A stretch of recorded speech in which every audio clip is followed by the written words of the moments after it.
NetworkedAV TV, where we discuss the integration of AV and IT.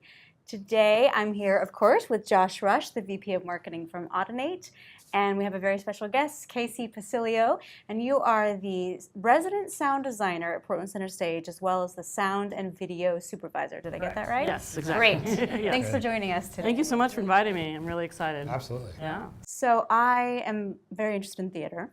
So I want to know how you got started with Portland Center Stage, and if you could just give us a little background on yourself and on Portland Center Stage itself.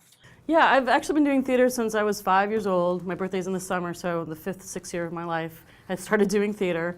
And I've just always been lucky to have jobs, even when I was a kid working in theater. I worked with dance groups using like reel-to-reels back in the day. and then I was really fortunate to go to Northside School of the Arts, which was a performance arts school that had a technical theater program. And then I went to school for film and video and worked as an independent filmmaker for a while, and then got back into theater. I did it off-Broadway and Broadway and national touring with a group called Squonk Opera, which was more performance music-based and visuals. We used all the technology we could find. We used film projectors, we used video projectors, live camera feeds. And then I was fortunate enough to work with a group called Hand to Mouth, which is here in Portland. Yeah, so I was their technical director for a while and their sound and video designer. I've been with Portland Center Stage since we've been in the Armory Theater. I designed Celebrity Row, which was right before we moved into the theater. So I'd worked with them right before the transition. I designed anywhere from 6 to 10 shows throughout the year, with the musicals and the playback shows. And one year, Yamaha was having a conference in Las Vegas, and it came through, and I said, can I go to this? And luckily, at the time, we had enough money to send me down there. I think I was the first employee to ever go out to get outside training. And then I saw the networking class for Dante, and it was Dante ABS, I think is the other name.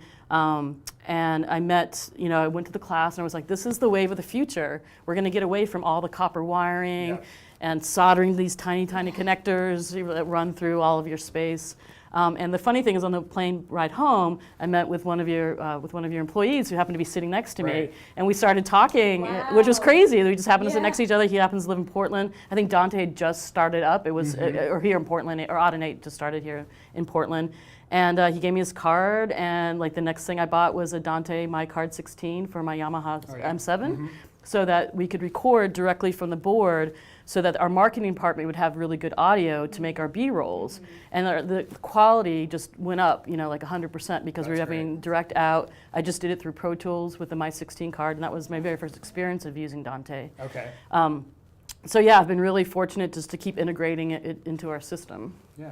So how are you using Dante now? So that was the first introduction. So now what's amazing is, so I started, I got a Yamaha QL1, which is their digital board that is already Dante enabled. It's built into the board, and as opposed to buying the extra cards. And then I bought the Rios, which are the interfaces, the stage boxes. That just happened last season, a year ago, that I got the new gear. And then I was able to, we had rep musicals, so one night it was one show and the other night was a different show. And it was the first time I was able to use Dante with 2 different musicals running, which is a huge, lots of inputs and stuff like that. But we basically had all the Rios linked together.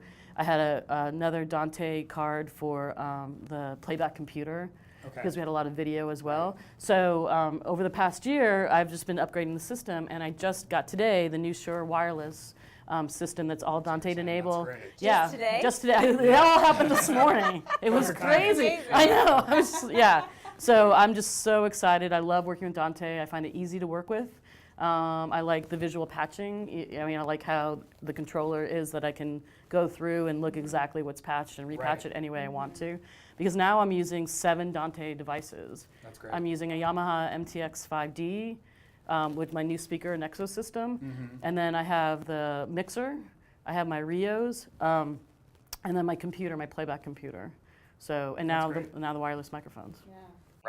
So you had touched upon this just a little bit, but can we go back to how what your relationship is with the IT department? Yeah, it's really interesting. Even not that long ago, we take for granted now screen sharing and Wi-Fi and all that, but back when there was a program called SFX, which is an older program that's PC based, I would have to try to connect that computer with my designer's laptop. And back then, there really wasn't the KVM extenders, which is also an Ethernet-based system. A lot of them would fail. It would fail a lot of the time, and the technology just wasn't keeping up with it. So I just started learning about IT and how does it work, and the networking, and like in my brain, like looking at the Dante controller, it makes sense to me, like the patch points and how to do that. Right. So I just spent a lot of time. There was a program called Chicken of the VNC, which was originally a VNC so you could look at another computer's screen. Right. So it really started with screen sharing for me so that my designer could be sitting in the theater while my gear's back in the booth. Yeah, so along those lines, I know we were talking about this before, but in terms of where you see networked AV going, I know you're interested in sort of the alerting and monitoring and status updates you get, like you're talking about with the Shure mic. Right. You want to touch a little bit on that, where you can sort of Yeah. see things going down the road? Yeah, I feel like especially with sound, we have so many moving pieces that go on. You have the band, you have the performers, you have batteries draining as well, and you have the RF frequencies. So to have everything kind of at your fingertips in a monitoring window it helps the person who's mixing, because I don't have a huge staff. Like Broadway has like 4 audio people on a show. Right. I have 2. So for the A1, who's the person who mixes, to be able just to see that there's trouble ahead, as opposed to what we used to have to do is look at each exact receiver. Right. So I feel like with the Dante, now being able to do more monitoring, I can monitor my amps, I can monitor the signal flow, I know if I'm peaking, so I don't have to have someone in the amp room while we're playing a really loud cue. We can just see everything on the screen. Right. And I feel like with the versatility with Dante, and if there's something wrong, I can easily change it to something else. Yeah. The Dante controller and the virtual sound card that we use for the playback allows so much more flexibility. Sometimes I used to only have 8 channels. With Dante, I can actually have 32 outputs. That's great. So I feel like it's just expanding. So it's about, in theater, how quickly can you solve that problem? Yeah. Right, right. And then Dante allows that. And actually with the new Shure mics, they have the security on it. So you can actually block out from anyone trying to record the show. I think is the technology that they're trying to do. So basically it's a security system that goes through the Dante information with their Shure program that allows that people can't hack into it. Right. Right. Yeah. Well, that's Yeah, it's encouraging to hear. People can actually watch live theater. Right. Yeah, exactly. Yeah. Exactly. But it's encouraging to hear because, as we've talked about before, that's really where we're going. Right. So with our new product we're coming out with, Dante Domain Manager, you hit on 2 of the big features of that. So one of them is monitoring. So it gives you a dashboard and gives you real-time alerts of what's happening on your Dante network. And the other is security. So it gives you really IT-level security to be able to lock down a network, control who can do what on the network. So it sounds like that's right in line with what you want to see moving forward. Yeah, exactly, definitely, yeah. I feel like having that flexibility with the Dante Manager, now that I have so many devices, like I've never, I had 1 device and now I have like 7 devices, Right. you know what I mean? So that was something like to know, things like color coding different, I imagine that's something that's happening too, is like a way to identify the different devices and things like that. Like because right now it's like a, lines going this way, lines going that way, and then you're going like this. So I think, I'm sure with the new software that's coming out, just to be able to identify, okay, now I'm actually looking at Rio 1, not Rio 2, the identifying and being able to manage that quicker. Thank you so much for coming by and sharing your experience. It's really interesting. So. Yeah, thank you for your time, and I love Dante and Audinate, and really excited to invite me here. Really appreciate it. Great, yeah. Thanks again for coming. Yeah, totally. Good.